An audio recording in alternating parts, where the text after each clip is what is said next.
Bonjour à toutes et à tous, je suis Virginie et je suis ravie de vous retrouver pour Recettes de prod les bons conseils saison 2.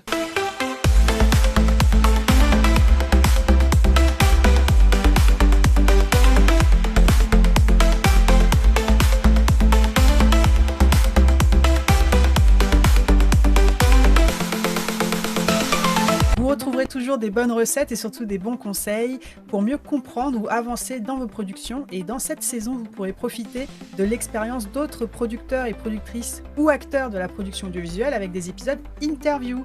J'inviterai ici toutes celles et ceux qui sont très proches des métiers de la production afin qu'ils nous partagent le temps d'un épisode, une bonne et une mauvaise recette et surtout pour mieux comprendre la richesse de tous les métiers de ce secteur.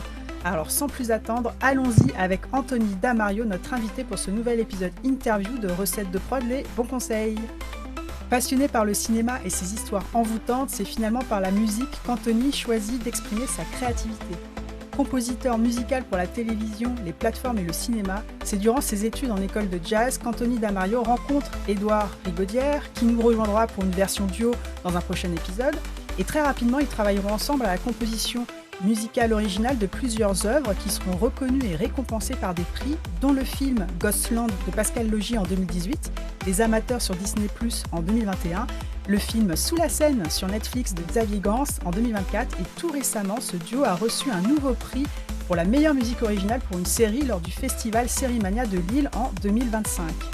Anthony a accepté de nous rejoindre pour partager son parcours, ses inspirations et surtout la réalité concrète de son métier de compositeur de musique et son rapport aux réalisations et aux productions. Anthony, bonjour. Bonjour Virginie. Merci d'avoir accepté cette interview. De rien, avec plaisir. Ravi. Donc avant qu'on entame justement la découverte de ton histoire, est-ce que tu peux te présenter rapidement avec tes propres mots ? Me présenter, c'est difficile ça. Je m'appelle Anthony, je suis le compositeur de musique de film. Ça fait maintenant 7 ans, avec des années plus riches que d'autres, mais progressivement depuis 7 ans, je fais ça à plein temps et aujourd'hui maintenant vraiment à plein temps, ce qui était assez inespéré quand j'y pense, parce que pour la petite anecdote, hier j'ai eu 35 ans. Bon anniversaire. Merci. Et il y a 10 ans, quand j'avais 25 ans, je savais depuis longtemps que je voulais faire ça, mais n'ayant pas eu un parcours très parfait, c'est-à-dire n'ayant pas fait mes classes au conservatoire, n'ayant pas commencé la musique à 5 ans comme il faudrait, comme les grands maîtres de cet art. À 25 ans, je me regardais en me disant waouh, petite déprime en mode j'ai 25 ans, je suis complètement à l'ouest selon moi. Et 10 ans après, j'ai quand même réussi avec mes faiblesses et mes forces, mais voilà. Hier, à mes 35 ans, j'ai savouré ce moment de me dire au moins le métier que je rêvais de faire, je le fais.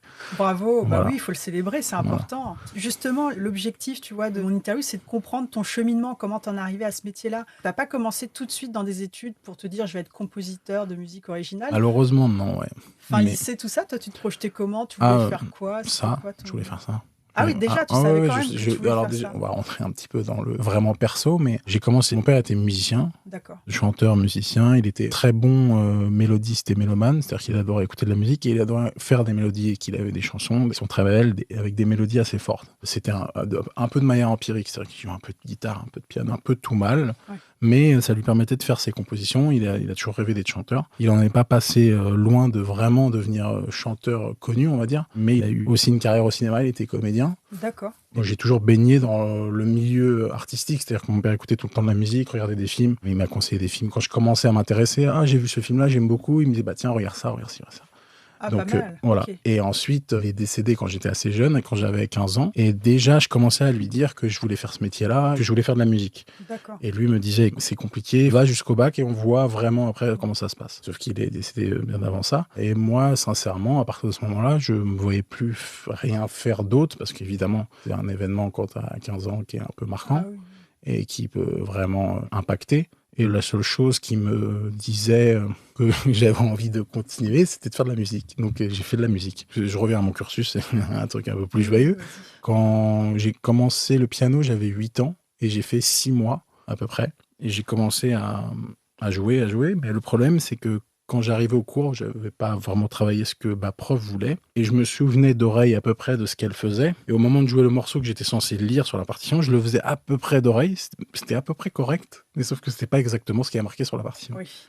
Et assez rigide. Non, il faut que tu lises, il faut que tu lises. Ce qui est dommage parce que quand j'y repense aujourd'hui, j'avais une faculté à me rappeler et à pouvoir refaire. Et elle m'a plutôt emmené en non, il faut lire. Et du coup, j'ai arrêté le piano très vite. Et j'ai recommencé la musique à seulement 13 ans. Ce qui fait que Ok. finalement, mon vrai début de parcours musical réellement est à 13 ans. Parce que j'ai D'accord. tenu 3 mois à faire du piano. Et à 13 ans, j'ai voulu faire de la guitare. J'ai joué du rock jusqu'à mes 16 ans, on va dire. Mais progressivement, j'avais déjà entendu une ou deux musiques que j'ai clairement en tête qui me transcendaient. Je pense que c'est le bon mot. Et j'avais ça dans un coin très éloigné de ma tête, de vouloir faire de la musique de film, déjà. D'accord. Au lycée, je savais déjà. C'était déjà sûr. Vraiment, c'était dans un coin de ma tête de faire de la musique de film. Il y avait des choses qui me...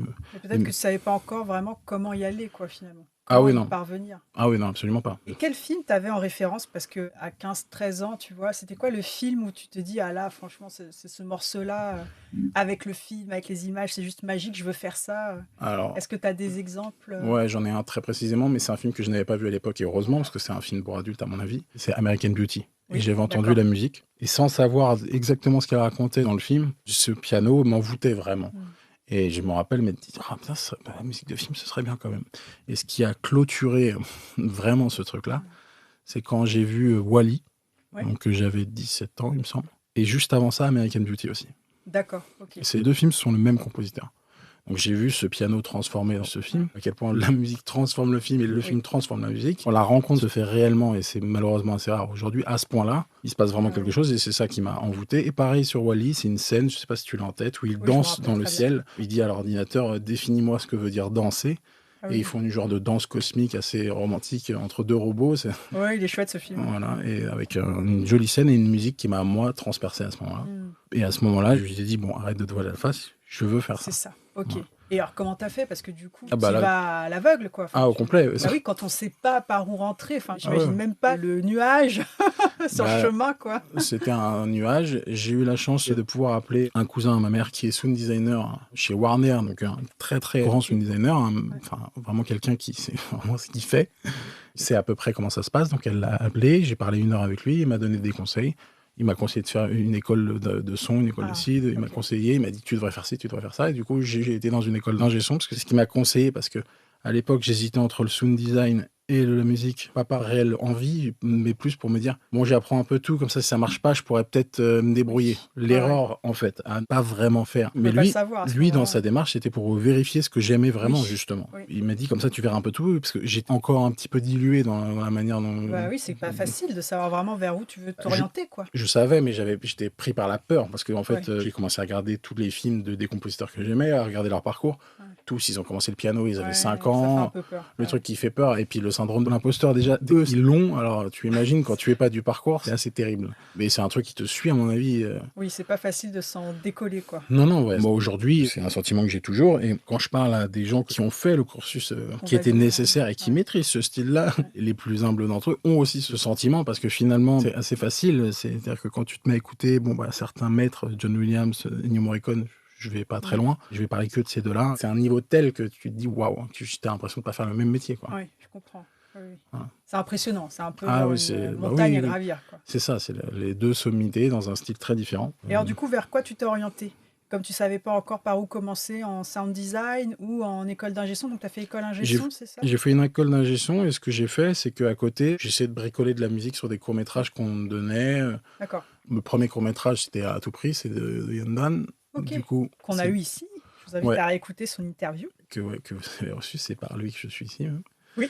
Je crois penser que c'est ça. Oui, oui. Bah lui, il m'a fait confiance assez vite, à un moment où je n'avais pas vraiment totalement de vraies compétences. Enfin, si, selon lui, il a entendu Oui. des choses qui vont justifier le fait Oui. qu'il me fasse confiance. Mais après quelques tests et quelques trucs, j'ai fait mon premier court-métrage. Et c'est vrai que ce court-métrage, qui était un court-métrage produit, qui ressemblait vraiment à quelque chose par rapport... Qui a circulé beaucoup. Voilà, et puis même eu en Blu-ray aujourd'hui. Quand moi j'avais des potes, quand j'ai commencé mon école d'ingé son, qui commençaient eux à faire des courts-métrages, je voyais la tête de ce qu'ils faisaient, et moi par rapport à ce court-métrage, il avait comme Un une rayonnement plus posture, important. et puis même la qualité du film. Oui, oui. Et du coup, j'ai réussi à aller au bout. Ça m'a donné une première confiance. Je me suis dit, bon, je sais pas tout faire, peux c'est le pas faire parfait, quand même. mais j'ai Ouais. quand même réussi à en faire un, quoi. Donc Oui. bon, on va essayer d'en faire un deuxième, un troisième, un quatrième. D'accord. Et ça se construit comme ça. Et donc là, tu as réussi à enchaîner plusieurs courts-métrages. Et en parallèle, tu faisais quoi pour vivre? Parce que du coup, j'imagine qu'au début, Bah, c'est pas suffisant pour se nourrir, quoi. Donc, comment tu faisais? Bah, justement, ça faut en parler, parce que c'est marrant, parce qu'il y a pas longtemps, plusieurs jeunes compositeurs m'ont contacté. Oui. Et j'essaie toujours de répondre avec bienveillance et positivement, parce que j'aurais aimé avoir le courage de le faire, moi, déjà, à Ouais. leur âge. Et rare fois où je l'ai fait, j'aurais aimé qu'on me réponde avec un peu plus de... Générosité, Ouais, quoi. c'est Ils ça, ouais. viennent te voir pour comprendre. Du coup, tu en as plusieurs qui t'ont contacté. Ouais, c'est ça. Et ce que je leur dis toujours, c'est la capacité à tenir.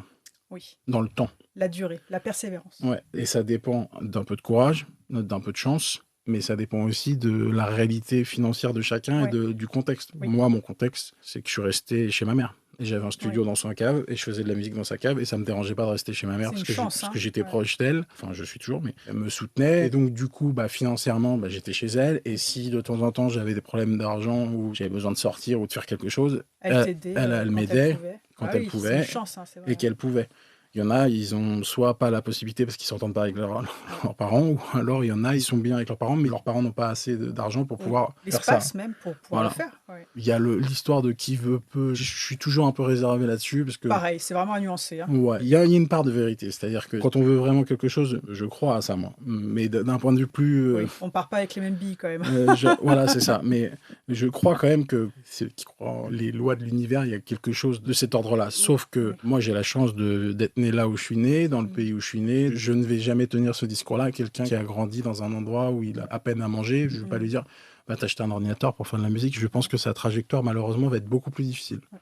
C'est pas pour autant qu'il pourra pas le faire, mais je vais pas m'amuser à dire que s'il Oui. veut, il peut. Ouais. C'est pas moi qui vais lui dire ça. Oui. Je pense que c'est très erroné. Oui, c'est vrai, c'est pas. Enfin, on connaît pas tout le contexte et on n'est pas tous égaux, hein. C'est sur le Non. point de départ. Et Donc, puis il y a une faut part de pas le négliger. chance déjà à la naissance. Ah oui, oui.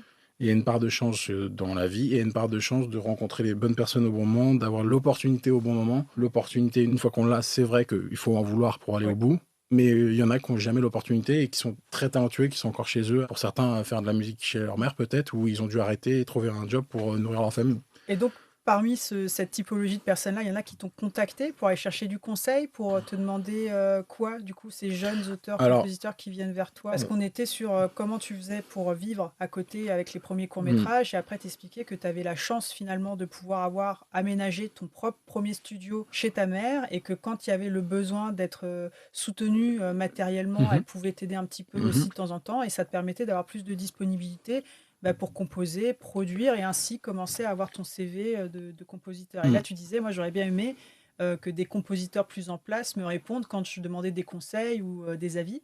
Et c'est là où tu disais qu'il y a des jeunes compositeurs qui sont venus vers toi. Je pense qu'ils ne sont pas venus que vers moi. Ils ont contacté plein de compositeurs pour essayer de récolter des informations. Il y en a qui travaillent à côté.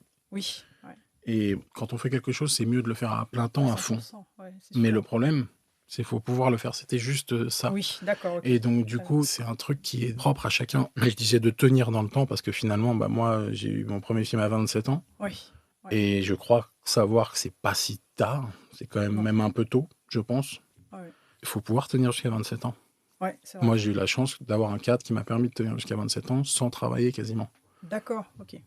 Sans travailler, j'ai fait des relatif. petits boulots. Oui, tout est relatif. Sans avoir un job à temps plein qui aurait grignoté trop d'espace mental et de temps physique pour la composition. C'est ça. Et surtout qu'il y en a plein, des compositeurs bien plus connus que moi et qui ont travaillé en même temps et qui ont fait, c'est le propre à chacun. Il y en a qui ont réussi à faire ça. Moi, le problème, c'est que mon espace mental était bouffé par ce qui m'était arrivé aussi. Oui. Donc, il y avait plusieurs choses à gérer. Je sais que si j'étais allé travailler en même temps et faire des journées de 25 heures, ce que quelqu'un... Enfin, il n'y a pas 25 heures dans une journée, mais je ne sais pas si j'aurais été capable de tenir le cap et surtout d'avoir la créativité suffisante. Parce que c'est quand même un métier où tu ne remplis pas des cases. Il faut créer un espace qui permette la composition, la création. Et puis, il faut le temps aussi pour aller développer son réseau, parce que finalement, il faut qu'on puisse à la fois te repérer pour te proposer d'être compositeur sur les projets de musique originale, mais aussi, toi, repérer les talents avec qui potentiellement tu voudrais travailler. Donc, comment tu as fait? Tu l'as fait tout seul? Ouais, non, j'ai rien fait. C'est venu à toi? C'est le bouche à oreille? Comment ça s'est passé? Je redis ce que j'ai dit tout à l'heure, c'est qu'on peut passer son temps à chercher et pas trouver. C'est pour ça que le qui veut peu, j'aime vraiment pas cette pensée, même si, encore une fois, je veux bien entendre certaines choses, mais il y a quand même une grosse part de chance. J'ai fait plein de courts-métrages, j'ai cherché à rencontrer plein de réalisateurs. Après, j'ai fait une école de jazz, donc on va reprendre mon cursus, j'ai fait une école d'ingé son. Ensuite, j'ai fait une école de jazz, et par exemple, dans mon école de jazz, il y en a, ils arrivaient pour jouer du jazz. Moi, j'arrivais juste pour comprendre l'harmonie, les fondements de l'harmonie jazz, parce que c'était une harmonie assez avancée. Je faisais un petit peu d'impro, je me suis perdu 2 ans à travailler un petit peu l'impro, parce que ça me rassurait de rester en cours, parce que tant qu'on est en cours, on n'a pas à chercher du boulot.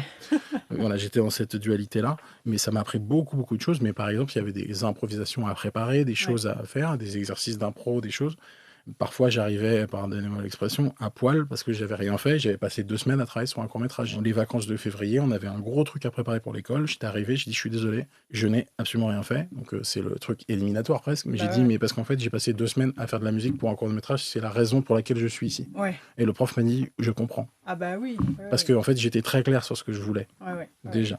Et j'étais obsédé par la composition, les modes musicaux, ces choses-là, des choses que j'ai appris en école de jazz, ce qui était vraiment très formateur pour ça. L'IMEP, anciennement American School, qui est une très bonne école. Et ça m'a donné plein d'univers, ça m'a permis de comprendre esthétiquement ce que j'aimais. D'accord, ok. Ça a affiné encore ton oreille et puis aussi, mine de rien, ta capacité à te projeter dans d'autres imaginaires. Oui, et surtout, en fait, je suis pas un très bon pianiste, je suis pas très technicien, mais par contre, j'ai toujours eu ce truc de me mettre sur un piano et de chercher des couleurs qui m'intéressent. Oui. Et je revenais souvent sur des couleurs qui vraiment me parlent. Et j'ai compris en allant dans l'école de jazz que les 3 musiques, donc je fais des sauts en avant, en arrière, Vas-y. Wally, American Beauty et Sentier de la Perdition, encore le même compositeur, donc, et 2 films du réalisateur Sam Mendes, et Les Évadés, je vais rajouter à ça, c'est les 4. Okay. Et je vais rajouter un 5e, quand même le premier film qui m'a ébloui au point que j'y ai pensé pendant une semaine, terrassé par cette histoire, c'est Il était une fois l'Amérique. Voilà. C'est les 5 films dont je vais parler.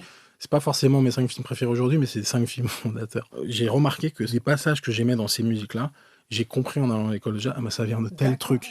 Ça vient à chaque fois de ce mode-là. Ok, j'aime ce mode-là, j'aime ça, j'aime ci, j'aime ça. Vu que j'étais très empirique de ma manière de comprendre la musique, et ça m'a permis de un peu cadrer harmoniquement ça.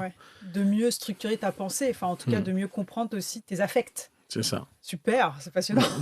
et de digression en digression, je disais quoi? Donc j'ai cherché des courts-métrages, j'ai fait plein de courts-métrages. J'ai eu la chance de faire plein de musique pour une école d'animation. Du coup, je faisais des musiques plus ou moins bonnes, mais ça m'a permis de faire mes classes. J'ai essayé des pistes, mais la réalité, c'est que tout ça n'a aucune connexion avec le premier film que j'ai eu. D'accord, ok. Donc en fait, j'ai pas rien fait. J'ai toujours essayé de rencontrer des réalisateurs, mais souvent j'essuyais des non-réponses ou des choses comme ça.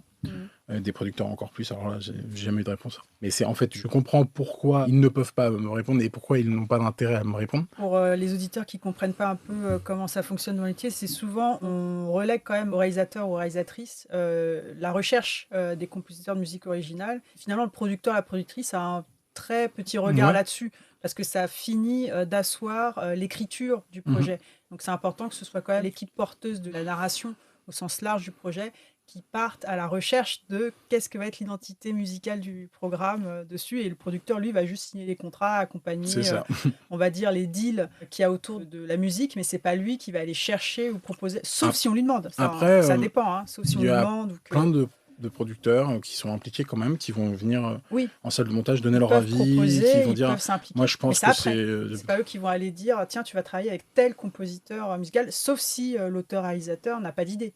Si c'est pas vers qui se tourner, à ce moment-là on peut lui proposer. Et par contre c'est pour ça qu'ils te répondaient pas, même s'ils auraient simplement pu dire bah non c'est pas comme ça qu'on fonctionne. Oui, après j'imagine que les gens comme moi qui envoient, après j'en ai pas envoyé beaucoup, j'étais pas du tout très courageux sur ça, parce que il faut chercher plus les créatifs. Je peux déprimer assez vite sur ta cible, c'est les réalisateurs, quoi. C'est les réalisatrices, les réalisateurs. Et puis mais aujourd'hui, on en parlera sûrement après, dans le processus de comment on arrive sur un film.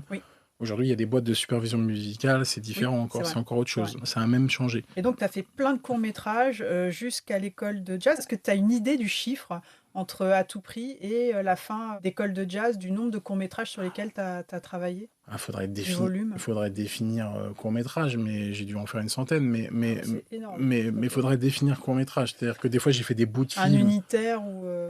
Des bouts de film d'1 minute avec une animation, une pub par-ci, un truc. Enfin, ça, si on prend tout ça, j'ai dû atteindre les 100, facilement. Waouh, bravo.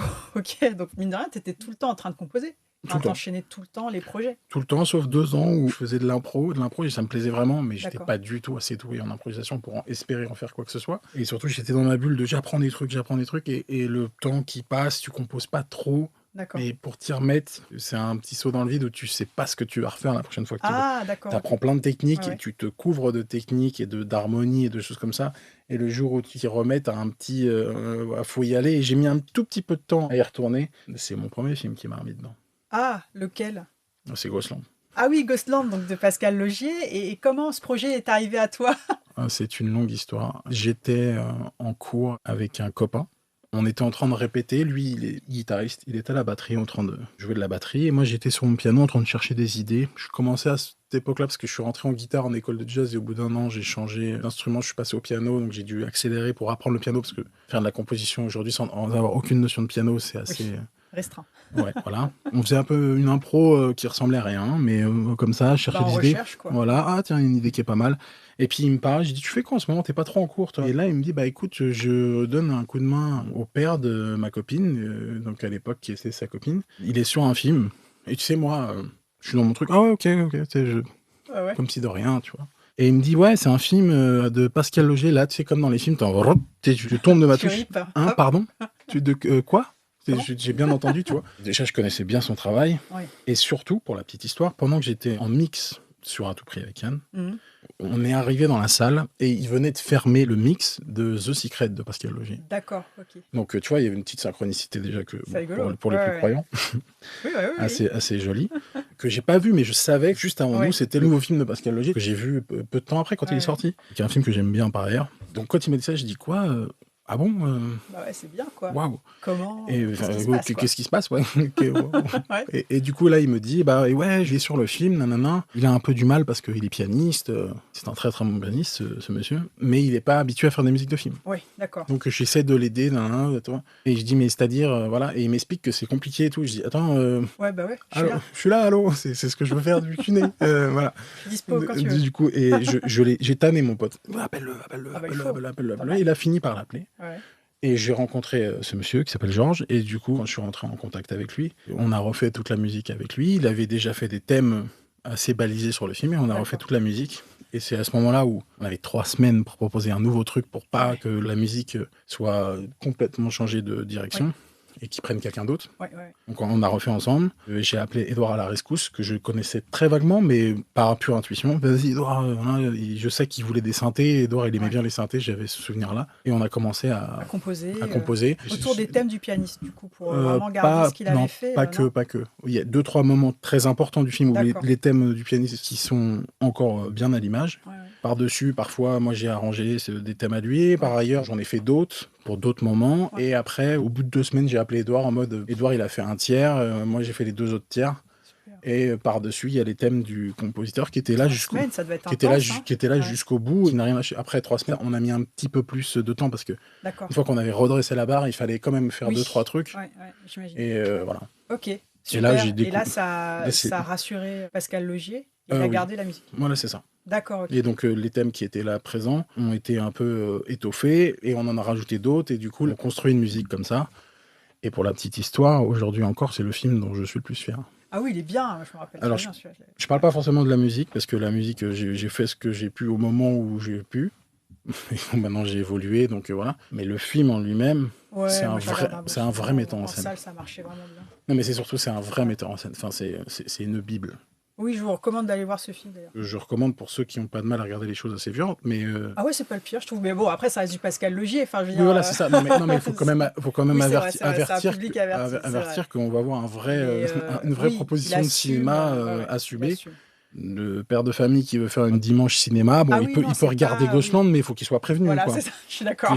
Qu'est-ce qu'ils vont regarder C'est dans vrai, quel c'est vrai. et moi je trouve ça très bien, hein, j'aime beaucoup. Mais, Oui, oui, moi, je pense, mais je suis rassurée. Je sais que je m'adresse à un public averti voilà, c'est ça. et cinéphile, donc je suis pas inquiète. Je pense qu'il y a 2-3 mecs qui savaient pas ce qu'ils allaient voir, notamment à l'époque de Martyr, oui, c'est possible. à l'époque de Ouais, Martyr, qui sont perdus dans une salle. Ouais, ouais. Oh tiens, sans réfléchir à ce qu'ils allaient voir. C'est vrai. Ouais. Je pense que le choc a dû Martyr, être. je crois que c'est un être des fou. films qui m'a le plus traumatisé. J'ai mis du temps à m'en remettre. C'est un film que j'aime beaucoup par ailleurs. Donc Même il y a eu s'il est très Ghostland et là ça est-ce que il y a eu un après, j'imagine, sur non, même pas sur des recommandations ou des prises de contact, est-ce que alors, ça a eu un impact sur là- l'évolution de ta carrière de compositeur? Le plus gros impact que ça a eu, c'est sur moi. D'accord. Ok. Enfin, d'un point de vue purement personnel. En termes de confiance, en Ouais, termes c'est ça. de ouais, ça là tu te dis je peux mener à la composition d'un long métrage C'est ça. original quoi. Oui, Ok. surtout que Ah oui, c'est ce que je trouve très intéressant, c'est que si on me pose la question avant, tu sais, par exemple, on arrête le temps, Oui. et il y a le maître du temps de l'univers qui vient me dire que, tiens, tu sais que là, à partir de demain, c'était le jour de mon anniversaire aussi, il me semble. d'accord. J'avais ok. Il y rendez-vous a un pour, truc avec l'anniversaire. j'avais rendez-vous avec le compositeur, Georges, le jour de mon anniversaire, D'accord. Ok. la première fois. Donc Il faut le 17 juin. 19. J'ai été presque. Mais tu sais que là, je m'en souviens en t'en parlant. Hein. C'est-à-dire que oui, c'est assez fou. Donc, on arrête le temps. On arrête le temps. On me dit là... demain, tu commences. Ouais. J'avais 27 ans à l'époque. Tu vas faire la musique entièrement d'un film de Pascal Logier, qui par ailleurs, dans mon esprit à moi, juste avant moi, c'est Christopher Young qui fait The Secret. Christopher Young, c'est un gros compositeur hollywoodien. Et qui, je sais de sources sûres à peu près que... j'avais entendu que Pascal Logier était très exigeant sur la musique. À ce moment-là, on me pose la question, est-ce que tu as les compétences pour le faire? Ma réponse aurait été non, à 100%. Oh là là, et même le jour où je commence, j'estime que je n'étais pas prêt. C'est un fait. Mais pour autant... Tu l'as fait. Mais c'est la manière dont tu es rentré dedans qui t'a permis de le faire aussi, peut-être. En fait, tu as eu la bonne intuition de saisir l'opportunité de ton camarade avec qui tu... Oui, et lui, il a eu la gentillesse de me présenter aussi. Et en fait, c'était le la compositeur bonne entrée, a eu la gentillesse aussi de me faire confiance. Mais après, ce que je veux dire, c'était la bonne entrée. Ça a été une histoire quand même compliquée, hein, tout ça. Ouais. Mais tout ça, bien sûr, ça a été l'entrée d'une manière où j'étais pas seul non plus. Oui. C'est-à-dire qu'il y avait déjà une base. Donc c'était le truc parfait pour me mettre en confiance aussi. D'accord. Et est-ce que c'est là qu'avec Édouard Rigaudière, vous avez aussi senti que le duo marchait bien, qu'il y avait vraiment une complémentarité ou pas? C'était déjà avant ou Ouais, c'est clairement là. On avait déjà fait une ou deux musiques avant, mais pour des trucs beaucoup moins sérieux. Et Édouard, lui, il avait fait ses classes sur un documentaire où il a fait des heures et des heures de documentaire à rallonge. Et j'avais vu une musique en particulier que j'avais vraiment aimé, en tout cas la couleur et tout, j'avais vraiment apprécié. Et donc c'est pour ça que sur ce truc-là, je l'avais appelé. Et juste après ça, effectivement, on est parti sur continuer ensemble. D'accord. Il n'y a pas eu vraiment d'impact après? Si, le plus gros impact, c'est que juste 6 mois ou 1 an après, Pascal, il nous rappelle et on fait une série avec lui. Un énorme impact. Mais ce que je veux te dire, c'est... Je t'ai dit, c'est bon, j'ai un film, je vais appeler les agents, on va me prendre et tout, ça va être... pas du tout. Quelque part, ce film-là, qui, moi, encore ma plus grande fierté en termes de cinéma, qui est un film d'horreur, c'est un film qui n'est pas accessible pour tout le monde, qui est pris de haut par beaucoup de gens, malheureusement, et qui, l'air de rien, cette année-là, fait 260 000 entrées, je crois. Moi, c'est à peu près ça, qui est vraiment beaucoup pour un film moins de 16 de genre dans notre époque, et français. C'est le film qui a le plus marché à l'étranger de l'année, cette année-là, quand il est sorti, parce que c'est des films qui s'exportent très bien à l'étranger, et ce réalisateur-là a une renommée assez vraiment reconnue à l'étranger. Et donc, 6 mois ou 1 an après, on repart sur une série avec lui.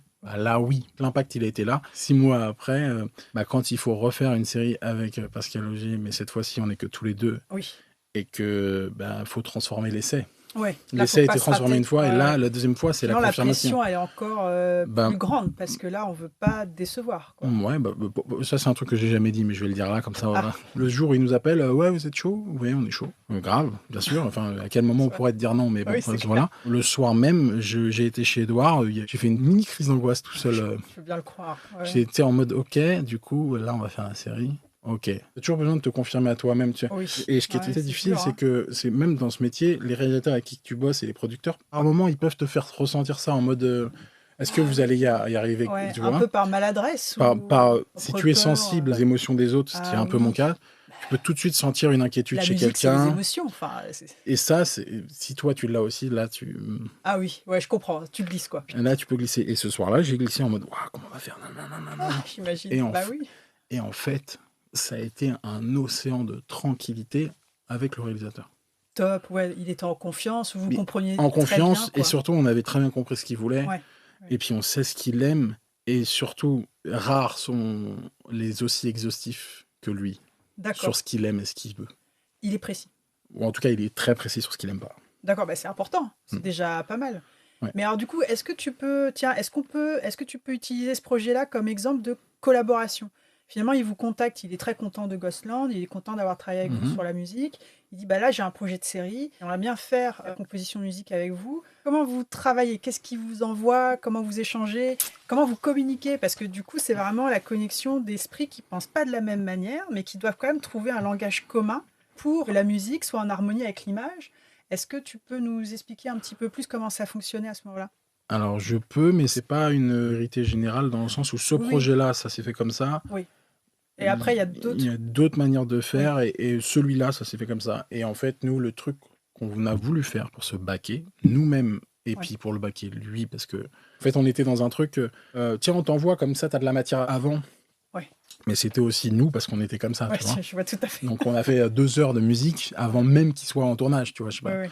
Donc on lui a envoyé 2 heures de musique avant qu'il était en tournage et il a pris le temps de nous répondre. Au bout de 2 semaines de tournage, il a fini par dire.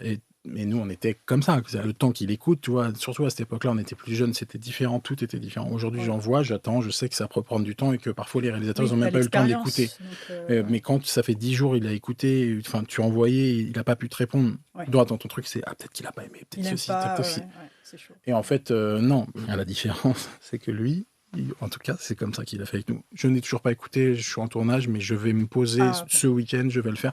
Le week-end, on savait, et le lundi matin, je me réveille, j'ai un mail avec le fait qu'il adore ce qu'on lui a proposé. Ok. Et donc, tu vois, et que tout est super, et que voilà.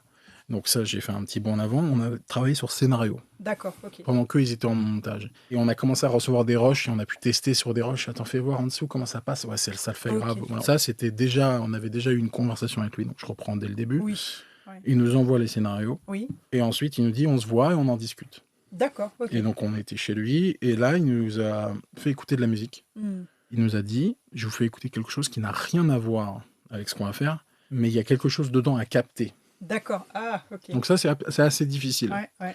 Parce qu'il est musicien par ailleurs. Il nous a fait écouter le générique de La Baie sanglante de Mario Bava, qui est un film italien d'horreur des années 60, il me semble. Et il nous a dit, dans cette ambiance-là, il y a quelque chose à capter. Si tu écoutes ce qu'on a fait, ça n'a rien à voir. Ouais. Mais il va parler de sensibilité. Et c'est bien de faire ça parce que quand il y a un réalisateur qui est musicien, faut surtout pas tomber dans le commencer à nous parler d'accords et de trucs. C'est le truc qui peut te perdre complètement. Et lui, il joue pas du tout à ça, il va parler sensoriellement, d'intention. Et donc, on a commencé à écouter, ah ok, bah tiens, nous, on a pensé à ça et on a échangé, truc. On lui a parlé de 2-3 BO, il nous a donné des idées, des choses. Et nous, on avait une idée bien en tête qui était de faire une musique à partir de voix. Parce que l'histoire s'y prêtait, c'était l'histoire des T10 d'Agatha Christie. Oui. Une histoire de fantômes du passé qui viennent hanter. On avait utilisé des voix partout pour créer un truc un petit peu anxiogène et surtout un peu hanté. Voilà. La BO, par ailleurs, a une couleur un peu vintage. D'ailleurs, certaines critiques nous ont reproché ça, parce qu'en fait, c'était vraiment cette couleur-là qu'on voulait donner un petit peu années 60-70 de des films qu'il aime et qu'on sait qu'on a été dans cette couleur-là, quoi. D'accord. Donc du coup, là, ça réitère finalement cette collaboration avec le réalisateur et puis finalement un protocole qui marche bien entre ce créatif à l'image et vous, les créatifs à la musique originale, à l'ambiance sonore. Quand vous travaillez sur un projet comme ça, comme une série, c'est quand même pas la même chose que sur un long métrage. Ça prend combien de temps? Parce que là, on s'imagine que c'est encore plus long à imaginer, concevoir. Comment vous arrivez à appréhender le temps, l'investissement en temps, en espace mental pour un projet? C'est pas si simple, je trouve. Comment vous faites? Cette série-là, on a mis beaucoup de temps pour plusieurs raisons. C'est parce que je me rappelle qu'on a commencé en juin, on a fini en janvier. Voilà. Ah oui. Et on avait déjà travaillé un mois en mars, un mois et demi pour lui livrer la base dont je t'ai parlé. Ok. Globalement. Mais sur cette série-là, c'était notre première série qu'on avait enchaînée sur un film. Plein de trucs qu'on savait pas encore comment fabriquer. Comme quoi, par exemple? Sur une série comme ça, tu fais des thèmes et après tu fais faire du montage musique, tu vois. Tu peux reprendre les trucs, les éléments et les remonter à l'image et ajouter quelques trucs s'il manque. Mais nous, on a tout refait à l'image. C'est-à-dire que dès qu'il y a une musique qu'ils avaient posée, parce qu'on leur avait donné de la matière, on reprenait la session de base et on réétoffait à l'image. Et vu que c'est un réalisateur assez gourmand, il était très content de ça. Mais en fait, sur une série comme ça, avec ce genre de budget, aujourd'hui, on aurait du mal à refaire exactement comme on a fait parce que c'est pas possible. Mais nous, à l'époque, on n'était pas en calcul de c'est payé tant, on peut faire tel truc. Moi, j'étais encore chez ma mère. Il faut qu'on aille au bout de ce projet, quoi qu'il arrive, et qu'il faut qu'il soit content, et c'est tout. Oui, c'est un peu le projet témoin en série, pour après avoir les bons repères. C'est ça. De comment ça va se passer pour d'autres projets de série, quoi. Ouais, et encore, on a refait une série après, on s'est retrompé sur la manière de fabriquer, et puis là, on a appris sur une autre série. Est-ce que c'était pas le même protocole, ou parce que l'approche était différente? Bah déjà, il y avait un peu plus de budget, donc on a fait mixer par un mixeur extérieur, on a enregistré des cordes, donc on a commencé à rentrer dans un truc qu'on découvrait un petit peu sur cette densité-là de musique, parce là, j'ai switché sur la série qui s'appelle Les Amateurs, où on a fait 300 minutes de musique sur 300 minutes de programme. Même on a fait plus de musique que de programme parce qu'en fait, il y avait plein de directions dans tous les sens, donc on a fait un nombre incalculable de musique, et au final, ils ont monté des bouts de partout, donc il fallait tout mixer, donc c'était devenu un truc techniquement très difficile à gérer. Mais comme on l'a dit en préambule, en off, il y a certaines erreurs qui t'apprennent plus que des trucs que tu as réussi. Et là, par exemple, ce cas de figure-là, on a appris comment gérer une densité très grande de musique, comment la gérer, mais d'un point de vue purement organisation, la faire mixer, l'enregistrer. Et là, Cette série-là, Les Amateurs, a été importante pour nous apprendre à gérer une densité purement technique. Oui. C'est-à-dire, Ouais. on a cette musique-là, elle est à l'étape de maquette, on va enregistrer tel morceau, celui-là on va pas l'enregistrer, on va le mixer directement, celui-là on va Ouais. le mixer, celui-là on va le prémixer, celui-là on va faire ci, celui-là on va faire ça. Ça, il va falloir faire du montage musique, nanana. Et en fait, des trucs qu'on n'avait pas connaissance avant, qu'on a découvert, et en même temps, on faisait une autre série. Ah oui, d'accord. Ok. Ça, c'était un moment assez Intense. ouais, intense. Et surtout, en fait, on a fait une autre série où c'était mais d'une limpidité, d'une simplicité, pendant que comme quoi. Disney, c'était très compliqué dans Ouais. les amateurs à mettre en place, mais parce que la série était plus grosse. Oui. Donc, Ça fallait un nécessite workflow ça. quand même Il y avait particulier, même une quoi. situation un peu différente avec un réalisateur, mais avec aussi un producteur qui était très présent dans la musique, on en a parlé tout à l'heure. Oui. Des producteurs qui parfois peuvent être très présents. Oui. Bah, lui, il est carrément venu en salle de musique et nous Ah oui, ça dire lui ce qu'il plaisait, voulait, quoi. Ouais. à essayer de nous expliquer ce qu'il voulait. Et bon, il y avait des différences de point de vue, on va dire, entre les différents intervenants. Ouais. Donc ça nous a appris plein de choses. C'était très Oui. difficile, sincèrement. Mais on a appris beaucoup, beaucoup de choses. D'accord. Ok. Et en Et parallèle, vous surtout, aviez une autre série, du coup, alors alors, comment... en parallèle, on a une autre série qu'on a réussi à faire en 2 mois, vite fait. Mais parce que ça a été très simple, avec un réalisateur qu'on connaissait un petit peu et qu'on a commencé à travailler, qui s'appelle Louis Farge. On faisait cuisine interne en même temps. D'accord. Et Ah là, ok. on a fait des morceaux, ça lui a plu. On les a enregistrés, produits, mixés. C'est parti au four. Top. C'était Nickel. direct. C'était Parfait. parce qu'on a tapé dans le mille. Oui, voilà. Ouais. C'était aligné avec ce qu'il voulait. C'était aligné avec ce qu'il voulait sans qu'on ait eu besoin trop de discuter en plus. Ah bah Et surtout, il savait qu'on était sur une autre grosse série et il savait le budget parce que c'était pour 13e rue et Universal, donc c'était pas beaucoup. Il a accepté ce qu'on lui a donné en nous expliquant qu'il épousait l'ensemble et que s'il rentrait dans le détail, il y a certainement des trucs qu'il pourrait oui, à nous améliorer, demander. mais Il a épousé l'ensemble en disant ça marche, c'est très bien, on va pas commencer à pinailler pour des trucs, on n'a pas le temps et surtout ça marche. Donc on a fait, je pense, une bonne BO en plus. D'accord, top. On a eu beaucoup de gens qui sont venus nous voir pour dire la BO de ce truc, musique, elle a été faite d'une simplicité là où on cuisine a fait. interne, donc. Ouais. Enfin, c'est quand même dingue parce que comment vous faisiez pour. Enfin, vous dormez? Enfin, comment ça se passe? Parce que là, j'avais l'impression qu'entre Ils étaient 10 jusqu'à cuisine interne, ça s'est quand même très vite enchaîné. La chose que je sais, c'est que voir comment, au moment où je fais Ghostland, moi personnellement, j'en vis pas encore très bien. Bah oui, ouais. On fait Ils étaient 10. Ça commence à te faire comprendre que c'est possible. J'en vivais encore pas très bien, mais voilà, Ça je commençais à développer suffire. de la librairie, des choses. On pourra en parler après, ça c'est un truc très pratique. Clairement. Très pratique d'un point de vue construction de carrière. Mmh. Il y a eu des périodes creuses. D'accord. Et après, par contre, quand on a commencé Les Amateurs, ensuite on a eu une autre série en même temps et on s'est dit putain, ça fait 6 mois qu'on fait rien et il faut qu'on ait tout en même temps. Mais de toute façon, c'est toujours comme ça, donc il faut arrêter de dire cette phrase. Comme ça. Et comment on a fait déjà, on a fait les grands thèmes sur cuisine interne. Mmh. Et on a pris, je ne vais pas les appeler des assistants parce que c'est réducteur, on a pris des compositeurs additionnels qui nous ont fait, sur base de nos thèmes, des structures, parfois des propositions d'arrangement, et parfois une ou deux compos en plus qui a servi sur de l'underscore, un peu moins, mais les grands thèmes on a fait nous, en fait, on est deux aussi avec Edouard. En fait, vous lanciez finalement l'identité, et après il y a eu ces compositeurs supplémentaires pour faire le reste d'habillage, quoi. C'est ça. C'est un vrai travail d'équipe. Et puis ce qu'on a fait aussi, c'est que Edouard et moi, on se complète sur certains trucs, c'est que, surtout à cette époque-là, et même encore un peu aujourd'hui, il n'y a pas vraiment de recette. C'est-à-dire que parfois il va faire un morceau, je vais le reprendre, ou parfois je vais faire un morceau, il va le reprendre. Il n'y a pas vraiment de recette, mais il y a une petite tendance, c'est que au début, je cherche des thèmes. Ouais. Il prend les grandes lignes du thème que j'aurais trouvé et il va le réadapter. Il va faire un morceau, il va me le renvoyer. Moi, je vais finir la prod et l'arrangement. Mmh. Ça, c'est un des patterns qu'on a. C'est pas systématique. Parfois, c'est lui qui va trouver un thème et inversement. D'accord. Mais du coup, ce qui fait que quand je fais un thème sur cuisine interne, je lui envoie, il le met en forme. Pendant ce temps-là, moi, je produis le thème que lui, il a fait sur Disney et on s'échange des trucs comme ça. On est deux. Okay. C'est l'avantage d'être deux. Oui. Et sur des projets compliqués comme Les Amateurs et comme certains autres, c'est bien d'être deux parce que déjà, tu répartis le stress et le travail. Oui, c'est vrai. Et plus important que le travail, le stress. Oui, puis vous comprenez vraiment puisque vous faites le même métier. Donc là, au moins, il y a un vrai soutien. Quoi. Ok.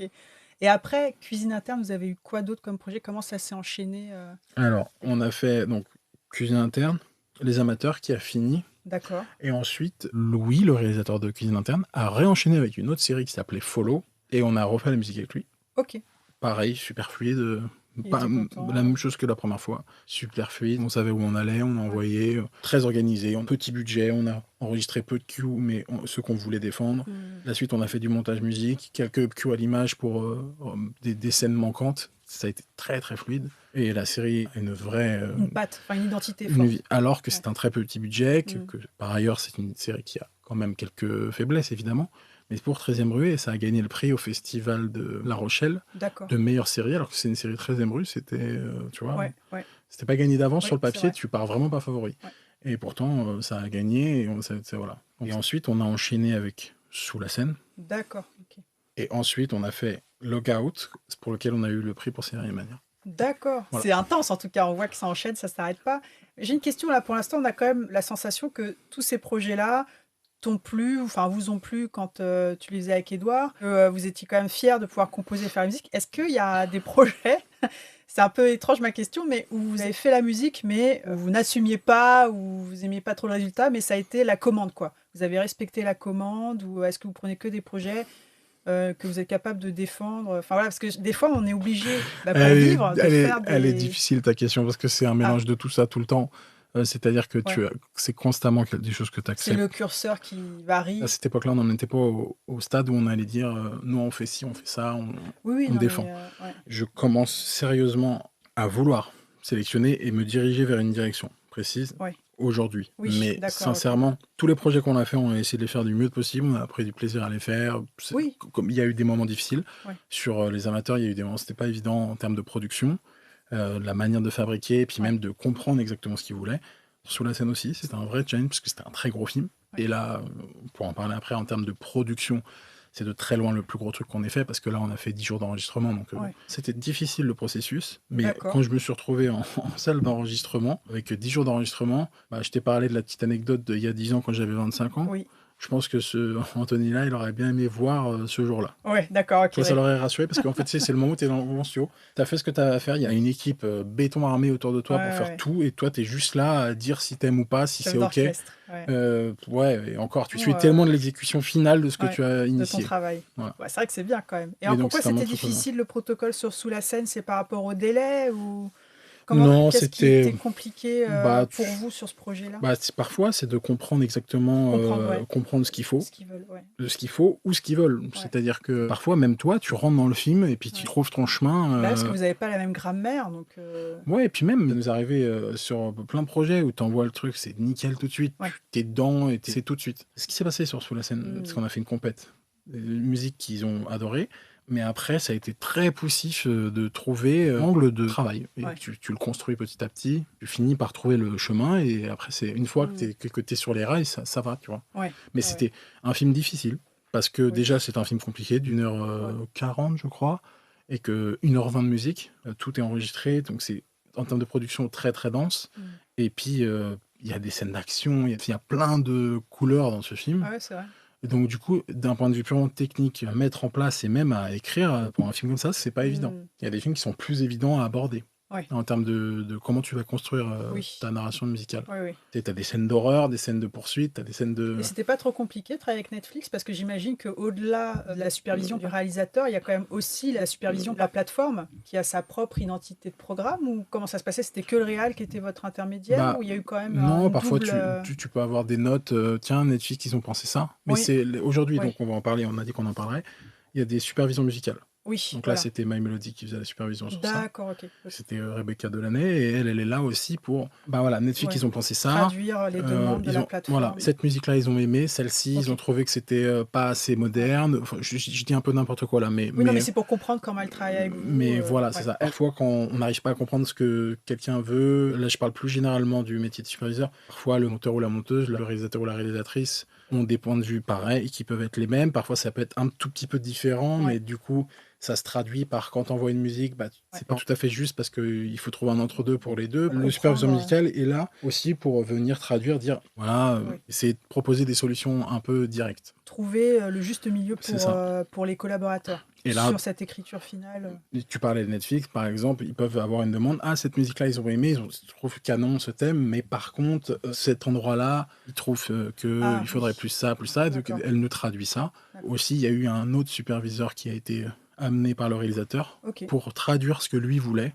Ah oui, d'accord. Il s'appelait Alex. Il se connaissait bien depuis longtemps. Il est musicien, Alex. Et donc, du coup, ça a permis de traduire D'accord, ouais, c'est ça. les intentions plus justement pour lui et pour nous. Ok. Et à partir de ce moment-là, ça a permis de vraiment rouler beaucoup mieux. On était donc avec Edouard en compositeur de Sous la scène, mais avec aussi un autre Alex, qui est Alex Cortés, D'accord. qui, autre synchronicité, était le compositeur de Martyr de Pascal Logier. Ah, d'accord, bah, il y a un truc avec Pascal Logier. Voilà. Ok, il y a un destin commun. Ouais, après, voilà. Ok, super. Je vais poser une question, elle me vient là spontanément. Est-ce que tu as déjà eu des demandes ou est-ce que ça t'intéresserait avec Edouard d'être compositeur sur des jeux vidéo? Parce que là, on se rend compte que ça commence à être mieux mis en avant. Il y a eu une grosse lumière sur, je sais pas si tu joues au jeu, hein, mais sur Clair Obscur Expédition 33, où il y a un enjeu énorme sur la composition musicale. Est-ce que tu as eu des demandes, des approches dans cet univers-là, ou est-ce que c'est quelque chose qui t'intéresserait d'expérimenter? Ça m'intéresserait, mais ce serait pas n'importe quel jeu. Il faudrait que ce soit dans un style musical qui me parlerait. Ouais. On m'a déjà approché. Je sais que je pourrais avoir l'opportunité si c'était une volonté énorme, parce que j'ai un bon ami à moi qui est sound designer dans le monde du jeu vidéo, Ok, à une très grosse place, dans une très grosse boîte. Je vais pas dire laquelle, mais ok, super. si je le tannais, je suis sûr que par amitié pour moi, il me trouverait quelque chose, j'en suis sûr. Mais c'est un ni oui ni non, c'est-à-dire que ça dépendrait du projet. Oui, bien sûr. Ah bah oui, oui. Là, Ça je vois, dépend vraiment ouais. du style musical. Je suis à la recherche de quelques styles particuliers que j'aimerais développer en composition. D'accord. Et donc, du coup, si ce style se prête à un jeu vidéo, oui, grave, mais j'aimerais faire un film avec ce style-là encore plus. Si j'avais un top film ou un top jeu vidéo, je choisirais toujours le top film. Voilà. D'accord, Je sais pas oui, si ma réponse oui. elle est claire, mais Oui, c'est clair. Enfin, ce qui t'a emmené à devenir compositeur, ça reste quand même les films. Donc, du coup, c'est quoi le style que tu aimerais bien faire là, où tu dis, moi, j'aimerais beaucoup composer ce style musical-là, cette couleur alors, musicale-là. je vais pas dire le style musical, mais plus un film. Je vais faire une hypothèse D'accord. multiverse. Tree of Life, par exemple. D'accord, ok. Night of Cup, aussi de Terrence Malick. Ok. Ah oui, d'accord. Ok. Un film un peu contemplatif, un truc un peu cosmique aussi, ça me Ouais, plairait ouais. beaucoup, Ah beaucoup. ouais, ouais, je suis d'accord. Genre Ouais. un Interstellar, mais un peu moins action, encore plus Oui, onirique, quoi. transcendantal, quoi. Voilà, c'est ça. Ok. Et Un film au cœur d'un trou noir où on t'explique le sens de la vie, de l'existence, voilà, ça c'est le rêve absolu, tu vois. oui, tu ressors avec le cerveau retourné. C'est ça. Tu te rappelles que tu es né un jour Ouais. et tu sais plus pourquoi, mais Ouais. que potentiellement tu étais ailleurs. Ouais, non, mais la musique, c'est puissant. C'est un élément ultra puissant et d'autant plus puissant dans le cinéma, dans l'audiovisuel et tout. Est-ce qu'il y a un film ou une série que tu as vu et la musique t'arrachait les oreilles, tu saignais du nez, enfin tu dis mais comment on a pu écrire un truc pareil? Aussi nul. Bah, je sais pas, ou un truc où tu te dis mais Mais tu veux dire pourquoi on a écrit dans le sens négatif? Oui, dans le sens où il y a une incohérence, parce que bon, enfin, je pense que ça a parlé à pas mal de cinéphiles qui nous écoutent, mais c'est rigolo d'avoir le point de vue d'un compositeur et de se dire, mais ça, c'est vraiment une erreur, quoi. Parce que toi, tu dois avoir une autre lecture aussi, mine de rien, Alors, des projets. il y en a certainement, mais même si je trouvais, je pense que je te dirais pas, et je vais t'expliquer pourquoi. Ouais, Je te dirais pas juste par solidarité oui, pour le parce que tu compositeur, sais, parce que je sais parfois ce que ça implique. C'est-à-dire que, ouais, et je surtout, vois tout à fait. les conditions aussi. Par exemple, il y en a qui vont juger C'est un vrai. travail que j'ai fait, alors que ça se trouve, j'avais 2 jours pour le faire. Oui, Parfois, on est spectateur de ce qu'on fait. Oh, ah oui, c'est vrai. on peut faire que ça. Bon, bah, c'est ça, ce sera ça, c'est comme ça. Bah oui. C'est la T'es obligé deadline. de lâcher. Voilà, tu lâches tu abandonnes le morceau et parfois, c'est hors de ton contrôle. C'est vrai, c'est vrai. Donc, je vais éviter Ah oui, de oui. faire ça déjà pour ça, et aussi parce que je sais que l'inspiration, c'est un truc qui est assez unique. Je parlais des trous noirs et du cosmos juste avant. Oui, oui. C'est un truc qui est un peu étrange et parfois, c'est-à-dire que Oui. parfois, en une seconde, on va canaliser quelque chose de simple et Ouais. on va trouver ça merveilleux. On va dire, putain, waouh, c'est cool, Mm. j'aime bien ce que je viens de faire. Et parfois, tu vas passer 5 jours à bûcher, tu vas avoir un résultat très décevant, que Ouais. pas à la hauteur de tes espérances. Et je sais que c'est presque le même effort de faire quelque chose de pas bien que de quelque chose Bah de oui, bien. c'est sûr. Et c'est sûr. presque hors de notre contrôle. Oui, c'est Et, vrai, c'est et vrai. vu que c'est très intime quand même de faire de la composition et que parfois c'est Oui. difficile C'est de vrai, le c'est vrai. délivrer, Entièrement raison. tu vois, moi, Ouais. voilà, j'ai mon niveau à moi. Quand je me compare à John Williams, quand j'entends Arrête-moi si tu peux de John Williams, j'ai l'impression que je suis charcutier ou je sais Ouais, pas, en tout cas, je je sais pas, je fais comprends. pas le même métier que lui, Ouais, tu vois. ouais. Pareil, quand j'écoute certains morceaux d'Ennio Morricone, Ouais. et il y a peut-être des gens qui vont écouter le travail de quelqu'un d'autre et dire oh, c'est trop bien, Oui, et oui, moi ce que c'est je fais très c'est nul, et personnel. moi je vais Ouais, écouter son c'est travail à clair. lui, je trouve ça formidable, et le mien je trouve ça nul. Ouais. Tu vois, il y a un truc très intime, Très intime, ouais, tout à donc fait. je veux pas, Oui, c'est vrai, c'est je tout à veux, fait juste. Bravo. je veux pas Tout à faire ça. fait. Non, non, c'est Ça complètement m'empêche pas de juste. pouvoir le penser, hein, Ouais. mais je veux pas le dire. Oui, bien sûr. Non, mais oui, mais c'est vrai qu'en fait, c'est important de rappeler aux auditeurs que ton métier, il est d'autant plus particulier que certes, tu es créatif, tu es force de proposition, mais tu dois à un moment donné rejoindre l'intimité, la personnalité et du projet à travers le regard du réalisateur ou de la réalisatrice. Et c'est sur ce terrain de compromis-là que finalement, on va trouver les morceaux du film ou de la série. Donc, c'est pas forcément quelque chose où tu n'es pas complètement libre d'avoir ta propre interprétation. Il faut qu'elle croise le chemin de l'écriture à l'image. Donc, c'est une autre approche de la musique et c'est là où c'est pas si simple que ça. Je trouve ça demande quand même une sensibilité, comme tu le dis très bien, tu vois, de compréhension de ce terrain commun qu'on a ensemble et comment on fait pour bien travailler là-dedans, quoi. Et puis le côté purement artistique. C'est-à-dire que quelqu'un qui délivre son œuvre, tu mets le même effort à faire un mauvais film qu'un bon film. Donc on fait des chefs-d'œuvre, ils ont fait des films mauvais aussi. Oui, c'est vrai. Et pour autant, la plupart, c'est-à-dire que je pense qu'il y a très peu de cinéastes qui ont fait que des chefs-d'œuvre. Pour autant, je suis sûr que si on leur demande, ils n'ont pas mis moins d'efforts dans le mauvais film. Oui, je suis entièrement d'accord, tout à fait. Absolument, complètement. Et donc, c'est encore une fois, j'ai un avis sur des films que je trouve nuls et que j'adore, et je peux même être très tranché. Mais là, je vais m'éviter. Là, c'est professionnel, c'est parfait comme réponse. Mais c'est bien. Je vais éviter de le faire en place publique. Mais tu restes professionnel, voilà. Et non, mais même par bienveillance. C'est très très juste ce que tu dis. En fait, c'est vrai que ça reste quand même une collaboration au service de la narration à l'image, et c'est là où il faut justement s'en rappeler. Est-ce que toi, tu as eu l'envie, au-delà des films, de l'audiovisuel, du cinéma, de composer de la musique pour toi?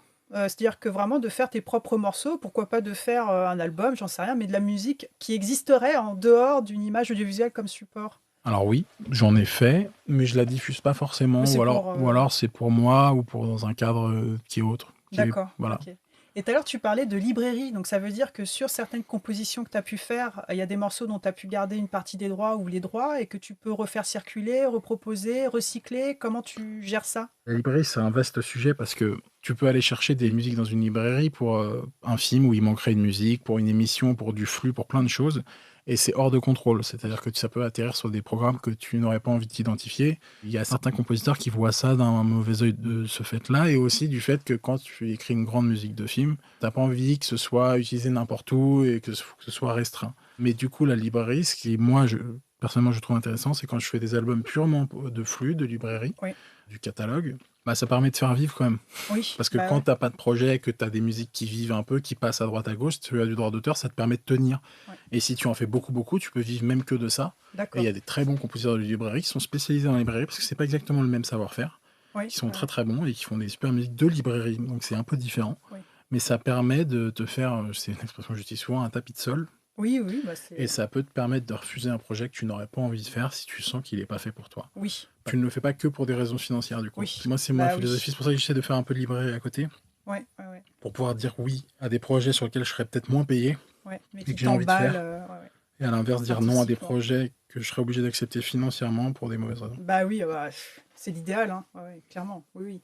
Parce qu'en plus, je trouve que ce qui est compliqué quand on est compositeur, de mon point de vue externe, musical, c'est que ça demande un investissement personnel, émotionnel fort. C'est-à-dire que, mine de rien, il faut quand même avoir une approche artistique sensible pour composer la bonne musique. Donc, c'est important, effectivement, d'aller sur des projets qui te portent, qui t'emballent, que tu as envie de voir porter jusqu'au bout, pour toi être cohérent aussi avec cet investissement émotionnel dans ton travail. Non, c'est clair. Tu as deux trucs qui sont différents. Je l'identifie vraiment très fortement quand j'ai une vraie inspiration. Il y a l'inspiration de création pure et il y a la fabrication. Oui. Il y a des moments où tu fabriques parce que tu as des compétences et que ça fait 10 ans que tu fais ça. Donc tu vas plaquer des accords, tu vas y aller, tu fais ton truc parce que tu as appris, tu as de la technique, voilà, tu fais des choses. Et il y a les moments où vraiment tu vas le faire avec le... Je sais pas si tu le fais avec le cœur, avec ton âme, tu appelles ça comme tu veux. C'est différent, il se passe quelque chose qui n'est pas identifié de la même manière dans le temps. Le temps ne passe pas de la même manière à ce moment-là, et surtout, tu es beaucoup plus connecté à ce que tu fais. Tu n'es pas en pilote automatique. Et ça, c'est la différence, selon moi, entre le moment où tu fais une vraie création d'un moment où tu fabriques. Oui. Et parfois, au sein d'un film, il t'arrive que tu ne fasses quasiment jamais de création. Et à l'inverse, beaucoup de fabrication.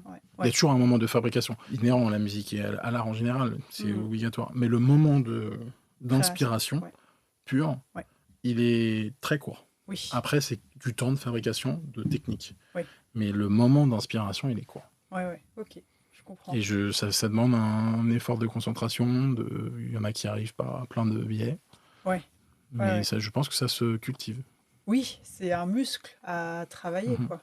C'est comme la méditation, pareil. Tu te mets dans un pour moi, état pour moi le même différent. procédé finalement. Ouais, ouais. Bah oui, parce que tu te mets dans un état autre Mhm. pour atteindre ton expression musicale. Est-ce qu'il y a des collaborations musicales que tu aimerais faire, des artistes avec qui tu aimerais pouvoir collaborer ou faire intervenir dans des créations Et oui, en fait, j'aimerais bien faire intervenir plus de musiciens quand les budgets le Ah permettent. oui, ah, c'est sûr. Parce que toi, Ouais. tu es là dans ton studio avec tes maquettes, c'est très bien, tu t'y attaches, le réalisateur s'y attache, tout le monde s'y attache. Mm. Mais il y a un truc hors de contrôle avec des vrais gens de la musique, Oui. c'est un truc d'échange. Tu fais venir un musicien qui va rejouer la ligne, mais Ah qui oui, va la jouer différemment, l'interprétation, elle va être plus l'interprétation, ou profonde. même il va dire Ouais, ah, attends, tu peux faire ça à la place. Et on a un peu perdu de vue comment ça se fabriquait la musique avant, c'est-à-dire que tu arrivais à l'enregistrement, c'est vrai. c'était déjà fait, tu la prends ou tu la jettes, mais en tout cas, elle est là. Ouais. Aujourd'hui, tout est monté avec des ordinateurs super synchro à l'image, donc du coup, on te force de plus en plus à être de plus en plus synchro, Ouais, ouais. à être de moins en moins, de prendre le pas sur l'image, puisqu'on a oublié ce que c'était qu'une musique qui prend un tout petit peu le pas sur l'image, mais c'est pas dérangeant. Il y a eu des films immenses grâce à ça. Et aujourd'hui, on est rentré dans un truc très technique, très maîtrisé, qui fait que je pense que ça diminue un tout petit peu la folie qu'une musique de film peut apporter à un film. L'espace Je sais pas finalement si je suis clair dans ce que je d'apport veux dire. personnel. Ah bah si, je trouve que c'est clair, on comprend bien. Ça diminue l'espace des apports individuels que même les interprètes d'instruments ou musicaux peuvent apporter à Mhm. l'écriture globale de la musique, quoi. Mm. Puisque comme tout est millimétré, automatisé pour être calé parfaitement à l'image, ça réduit cet espace-là Bah, où en fait, ouais, on j'ai peut fait avoir un... des bonnes surprises d'interprétation, de réajustement. Mm. C'est ce que tu veux dire Ouais, c'est évidemment le côté interprétation, de réinterpréter la musique, d'y apporter quelque chose de très nouveau. Et parfois, ça peut être déroutant pour un réalisateur qui entend sa maquette, il s'est attaché, Oui, c'est vrai. ça le rassure parce que lui, il a ses inquiétudes à lui par rapport à son image. Et tu vas lui enregistrer avec une autre interprétation. D'un coup, ça va être un tout petit peu différent, souvent 100 fois mieux. Mais lui, il a plus ce truc d'attachement qu'il Ouais, c'est avait vrai. à son lien sonore avec son image. Et du coup, il va avoir peur, il va dire non, non, je préfère la maquette, ça marche mieux. Ça Ouais. marche absolument pas mieux. Ça Ouais. marche mieux que pour toi aujourd'hui. On te montre le film d'un Mm. autre, les deux, tu vas dire 100 000 fois à l'autre. Ouais. Mais vu que tu es accroché Il y a à l'affect. Ouais. l'affect et au fait que tu as vu un truc qui t'a plu, qui marche, il te rassure. Ah, c'est pas évident, hein. Non, mais c'est pas évident, effectivement, d'avoir une espèce de double détachement Mhm. entre la projection et l'accroche mentale qu'on peut avoir sur ce parallèle entre l'image et la musique, et que derrière, on ait une musique réarrangée qui soit encore mieux, et de pouvoir faire ce détachement en disant ah, c'est mieux. C'est C'est différent pas et évident, quoi. tu C'est n'as pas plus évident. Parce qu'on touche au ce cœur, lien, quoi. ouais, On touche. tu as plus ce lien qui te rassurait avec Ouais. l'ancienne maquette. Le pont que je faisais entre ça, l'interprétation, etc. Oui, oui. Il y a une vidéo très connue sur internet qui est de Sergio Leone avec Ennio Morricone ou John Williams avec Spielberg. Mm. On les voit, tu as John Williams, je vais prendre cet exemple-là, qui lui joue le thème de E.T. Ouais. Et il lui joue, il le module. Ouais. Voilà, il lui joue et il dit ah, tu vois, on va faire ci, on va faire ça, on va faire ci, on va faire ça.